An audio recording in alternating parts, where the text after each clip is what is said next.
Bienvenue dans ce nouvel épisode des Sessions de Gracie. Je suis ravie de vous accueillir pour cette nouvelle semaine, dans cette nouvelle aventure des Sessions de Gracie. Les Sessions de Gracie, c'est le rendez-vous. Chaque semaine, on va partager une aventure inspirante, intrigante ou émouvante, où nous allons à la rencontre d'histoires de vie, à la recherche de soutien et de croissance personnelle. Est-ce que tu t'es déjà retrouvé dans cette situation ? Le moment où tu dois annoncer une nouvelle à tout le monde. Cette nouvelle d'échec personnel, professionnel. Et alors, dans ces moments-là, tu te sens comme dans Game of Thrones avec le Walk of Shame, la marche de la honte. Shame! Shame! Oui, je fais les bruitages aussi ou les audios. Vous pouvez me contacter à ce propos. Et c'est dans ce moment-là où tu marches, t'avances pour annoncer ce qui va se passer. Et tu as l'impression que tu vas annoncer à tout le monde soit une catastrophe ou que tu fais machine arrière et tu te sens honteux. C'est ce que tu te dis.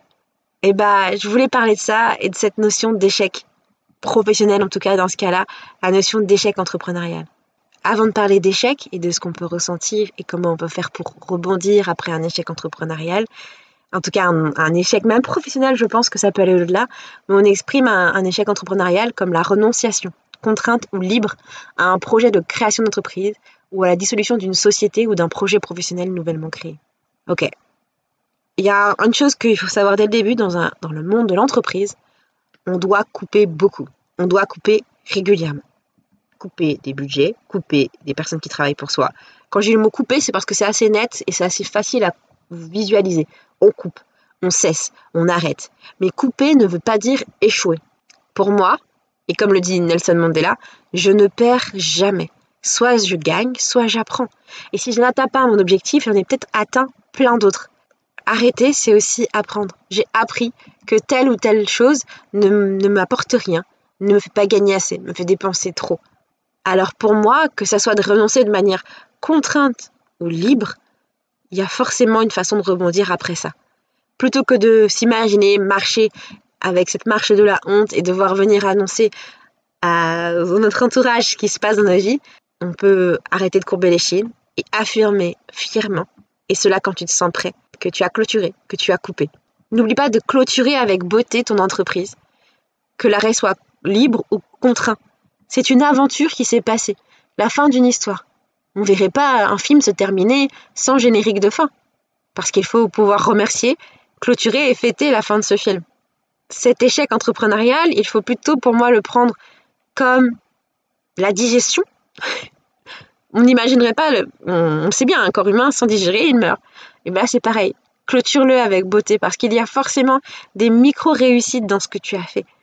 Tu as peut-être même toi-même appris au fait d'arrêter, et couche sur le papier les raisons qui font que cet arrêt arrive. Pour plusieurs raisons. Déjà pour ne pas les oublier, ces raisons. Pour apprendre, en tirer des conclusions, et pour les énoncer fièrement. Parce que dans cette marche de la honte, quand tu arriveras au bout de ce chemin, et que tu devras parler, et parce qu'on te posera des questions, tu auras beau fuir et éluder la question, il faudra le faire. Et à ce moment-là, raisons ne te procureront aucun frisson. Elles permettront de t'asseoir fièrement, de lever les yeux et de raconter que tu as appris, tu n'as pas perdu. Pour moi, comment rebondir facilement après cet échec, c'est aussi d'oublier la culture de la réussite. On aime bien en France, je trouve, montrer les réussites. Et les échecs, c'est pas ouf. Apprends aussi à montrer un échec. Parce que ça ne peut que te rendre plus fort que de montrer aux autres que tu te relèves et que tu vas jamais te laisser couler. Redéfinis aussi, peut-être je pense, le paradigme. C'est quoi réussir ? Est-ce que c'est forcément atteindre l'objectif qu'on s'est fixé ou c'est aussi le fait d'avoir saisi une opportunité ? Parce que moi, je m'imagine bien avec ce fait de se dire que si l'objectif en fait était trop facile à atteindre, super, j'ai réussi, mais est-ce que vraiment j'en ai tiré quelque chose ? Pour moi, réussir, c'est avoir grandi. C'est pas mal, non ? Bien sûr, moi je ne vais pas être la personne qui va te dire non, allez, sois optimiste, back up, souris à la vie est belle. Non. Tu peux aussi te laisser avoir mal. Quand tu as mis tous tes espoirs dans un projet pro, dans ton entreprise, ou que sais-je encore, parfois ça fait mal. Et il faut avoir mal. Moi, il n'y a pas longtemps, j'ai eu un vrai coup de bad. J'ai eu un vrai moment une vraie crevasse, un vrai trou, un fossé, je sais pas comment on peut appeler ça, un puits sans fond. Mais j'ai dû trouver des solutions pour pouvoir rebondir. Et parmi ces solutions-là, eh ben, il fallait renoncer. C'était libre parce que je pouvais bien sûr continuer à m'enfoncer, mais il fallait que je trouve un nouveau tournant, un nouveau souffle. Alors, j'ai pleuré. J'ai pleuré beaucoup. Et ça m'a fait beaucoup de bien parce que j'avais besoin aussi de clôturer avec beauté cet arc de ma vie. J'ai pu après ne pas me laisser aller et analyser les raisons du positif et du négatif et d'en tirer des leçons. Personne n'irait dire à un enfant qui apprend à marcher « Oh dis donc, tu tombes encore, t'as raté ?» Non, on va le pousser à se relever et à recommencer. C'est comme ça quand on apprend à marcher. Et c'est comme ça aussi quand on entreprend des projets.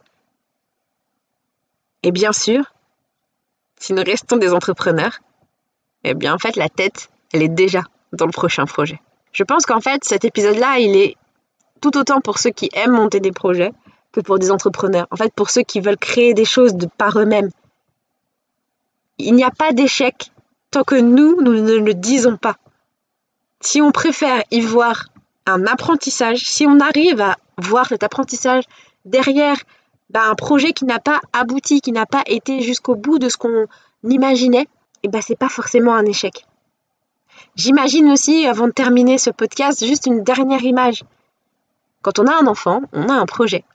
Et je suis sûre que ma mère n'imaginait pas ça pour moi.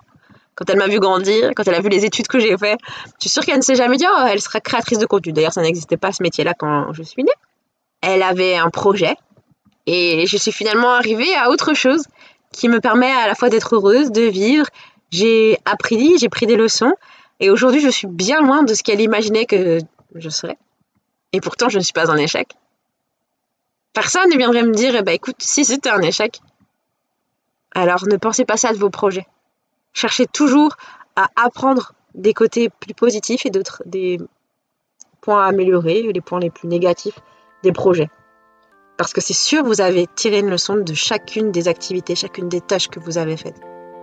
Soyez résilients et croyez en vous. Je vous dis à la semaine prochaine. Ciao!